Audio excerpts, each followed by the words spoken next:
our last question is from a listener named Amy, and she says, "Why is my friend always fidgeting and is never able to stay still?" This happens so much. I have a few people in mind that they're always fidgeting, Mm-hmm. and it can be for a couple of reasons. I'm going to kind of break it down in these two categories, but as I extrovert, I really think it does fall to this one category of sensory stimulation. Mm. And usually there's an evolutionary thought to this that if a person's constantly fidgeting, it's because they don't feel safe, whether that's conscious or unconsciously, but they don't feel safe in their environment. Because if we use this model of a predator and a prey, what is the predator going to go after? Is it going to go after the animal that's constantly moving, or is it going to go after the animal that's completely still? Like the predator's going to go after that animal that's still. So if I keep moving in my environment, then I'm less likely to be attacked Mm-hmm. from these old kind of evolutionary survival type of circuits. So that's one reason, is that there's been trauma, they don't feel safe, so they keep moving in their environments, so that unconsciously their autonomic nervous system is saying, less likelihood that I'll be attacked, because the brain works by prediction, so it's doing these things to decrease that likelihood, or the likelihood of that outcome is to happen. So that's one reason. The other reason is that they could be over caffeinated and they have a lot of energy and they need to get it out, right? Younger kids, it's probably they're well, I think we used to be able to say that, kids aren't over caffeinated, but now we see really young kids chugging Celsius, drinking Red Bull, having iced Drinking coffee, coffee, having yeah. Monster Energy drinks. So one, kids should not be drinking that. And Mm. like my niece and nephew asked, hey, can we start drinking Celsius? I'm like, well, the NCA banned it, and it's 200 milligrams of caffeine. You haven't had a cup of coffee. This is equivalent to like 5 cups of coffee.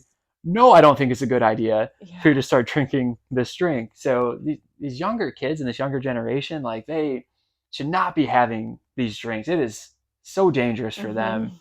So that's, yeah. Let's not give our youth these crazy energy drinks. Yeah.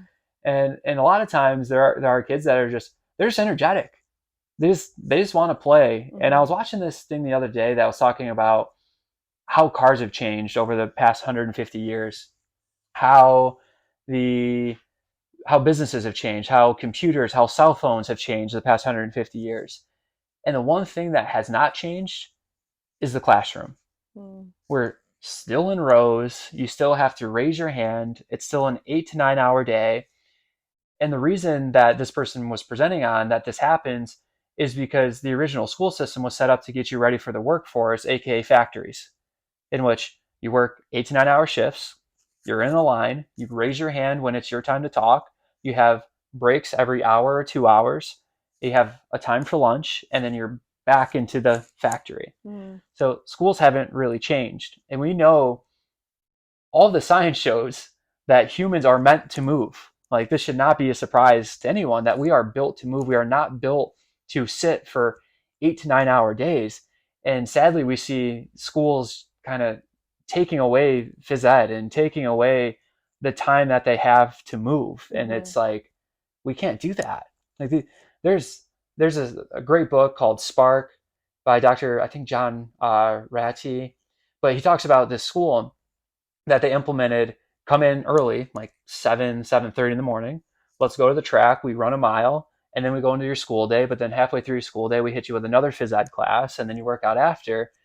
And their test scores were better than students in China and Great Britain, like all these places. They did better because they were moving more. So Mm. these people that are fidgety, they're like, can I move? Can I move? Can I move? So there's this aspect of can I move, and then there's this aspect of anxiousness and not feeling safe at the same time. So what I say earlier, I really think it becomes one, because if you're not able to move, you become anxious. Mm-hmm. And Yeah. because you become anxious, then you start fidgeting around. So we need to do better getting movement in, Mm-hmm. whether it's before school or after school or during school. If there are administrators listening, like Yeah. please know how important it is for these kiddos to get movement in. Mm-hmm. They're I go for a run before the podcast because it gets my brain working better than if I didn't go for a run before the podcast. Mm-hmm. And I'm no different than these millions of kids that are going to these schools and having to sit in a desk for 8 hours and just be lectured to instead of with. Mm-hmm. Not all, because there's some really incredible teachers Sure. that are out there, but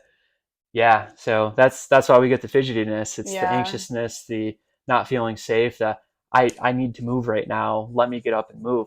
Oh my gosh, the flying 12 hours or however long it was. I'm like, can I like just go and walk up and down the stairs on the plane? Can I like Mm-hmm. walk up and down the aisle?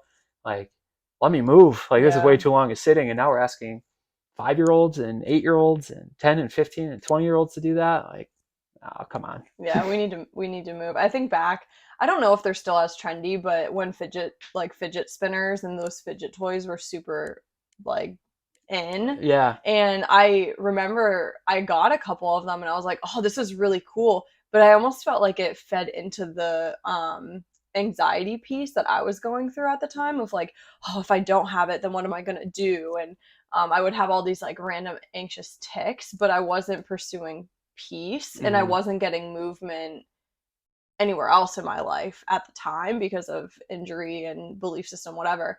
And so I would always be like fidgeting and all these different things, but in reality, I wasn't pursuing peace. And so it was Hmm. this beautiful thing. Like as I started healing my brain and pursuing peace more intentionally and working out and getting movement in elsewhere, I didn't necessarily need the fidget spinner or Right. whatever. And I think of kids, right? Like if they're going into a doctor's office and have to be in the waiting room, a fidget spinner is probably going to be helpful for them. But they also need other like outside things to do, Hmm. So it's fascinating. I think fidgeting is such an interesting. I feel like there's probably really great research on it too. Yeah, yeah, and back to the safety component, what helps a lot of kids that have kind of sensory, I need sensory input. Mhm. Um, they love touch. They love trampolines because they're Mhm. kind of getting this bounce and habituating the vestibular system, and it's kind of you're bouncing and being brought back up, so it's fun, but you're also getting out a lot of energy. Mhm. And if you don't go on a trampoline for 30 seconds and jump and see how fatiguing that it truly is, Yeah. a lot of fun. But yeah, and then we also see that what helps when somebody is fidgeting because they don't feel safe: compression. Mhm. Right? We've seen. I think if we looked at a graph of fidget spinners and fidgety toys and weighted blankets, we'd see Oh that yeah. both of these have increased as kids are feeling well, kids aren't moving as much as they used to, and they're more separated than they've ever been. Right. And social media can be great. Social media can separate people. There's a lot of things going on in our world that causes a separation in kids, that Mhm. they're not getting that personal contact or relationship, that now we need to use these other products to make them feel safe, when in reality, like, we shouldn't necessarily need these products in the first place. Mhm. Like, we shouldn't need weighted blankets, we shouldn't need fidget spinners, because we should have a system set up that's creating success for them, where they do feel like they can thrive instead of survive.